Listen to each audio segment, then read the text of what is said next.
Hey, good morning, WellHouse Church. Pastor Cullen here. I'm excited to be back with you again. Why don't you grab some coffee and some food? I know you're enjoying your fellowship, but go ahead and join me for our time of teaching. I've been recently going through a lot of life changes. And one of the things that I realized in all of these life changes is that the things happening around you, your circumstances matter. And actually, it was me selling my house that taught me this lesson. You see, when we go about and we buy a house, that house, the value of that house is set by a number of different factors. But first and foremost is always, as the old saying goes, location, location, location. Now that's not because there's anything super spectacular about super specific locations. The only reason that location matters for your home is because location dictates the circumstances that are happening around you. And when you are ascribing value to something, not just that thing, but the things happening within proximity to it as well matter for its value. The same is true in our own pursuit of fruitfulness. We've seen over the last few weeks that we have this innate desire to be in the ultimate fulfillment of our divine likeness, which is God's command to be fruitful and multiply, to go about doing things of God. And as you well know, there are different levels of fruitfulness. There are good strawberries and bad strawberries. There are good apples and bad apples. There are well-grown watermelons and there are poorly grown watermelons. Cantaloupe can be tart, it can be sweet. There's a myriad of factors that go into fruitfulness. I remember when I was a kid, one of the houses that we lived at, we had two pear trees in our backyard. And I was fascinated by these two pear trees. I love pears. Like, pears are a really good fruit. These were not those kind of pears. They were hard, and they did not taste good when you just picked them up off the ground and ate them. But it taught me a valuable lesson. Once again, that the circumstances around your fruit bearing have an impact on your fruit bearing.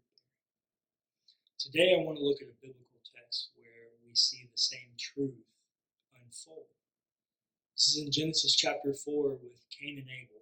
Cain and Abel are Adam and Eve's two sons, and they go about their day, and one of the first things we're told about them is that they're different. That Cain is a shepherd, Cain is a farmer, and Abel is a shepherd. And so they go and make offerings to the Lord. Cain's heart is not in it. I don't have time to talk about it today, but tune in tomorrow for a closer look. It'll be in the show notes down below, and you can find it on all of our platforms, where I go deeper into this text like I do every Monday.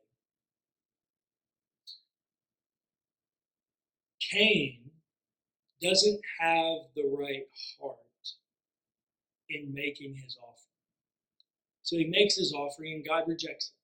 He says, this is not what I've asked you to do. And Cain gets angry. And he kills his brother. Now you might be thinking, just like I'm thinking, well, that escalated quickly. Yes, it did. But the fact of the matter is, that's what the text tells us. And God's words to Cain are quite revealing of why this is so problematic. Verse 8. Cain said to his brother Abel, let us go out to the field. And when they were in the field, Cain rose up against his brother Abel and killed him. Then the Lord said to Cain, where's your brother Abel? He said, I do not know. Am I my brother's keeper? And the Lord said, "What have you done? Listen, your brother's blood is crying out to me from the ground. And now you are cursed from the ground, which has opened its mouth to receive your brother's blood from your hand. When you till the ground, it will no longer yield you its strength." Cain made a decision.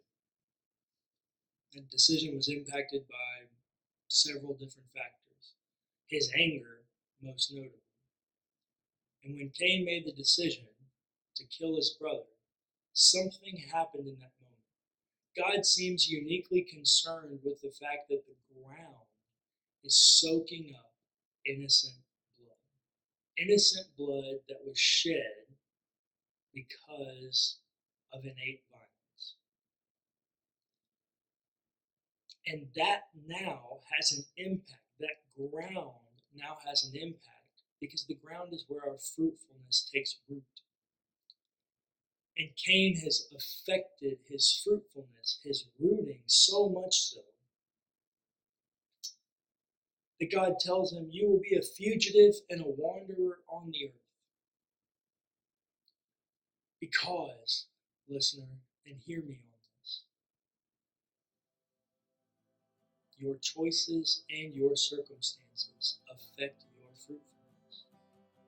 The things that are happening around you impact your ability to bear fruit in the way that God has commanded you to do so. Maybe you're in a relationship you shouldn't be. Maybe you're in a job you shouldn't be. Maybe you have some friends that you need to get rid of. Maybe there are some people that are dragging you down. Maybe there are circumstances in your life that are tainting your soil in order for you to bear the best fruit, be the best version of yourself. So, listener, today I want to ask you one question, simply one question. What's one element of your circumstances that you need to change so that you can be the best version of yourself that God is asking you to be, so that you can ultimately live your fruitfulness in His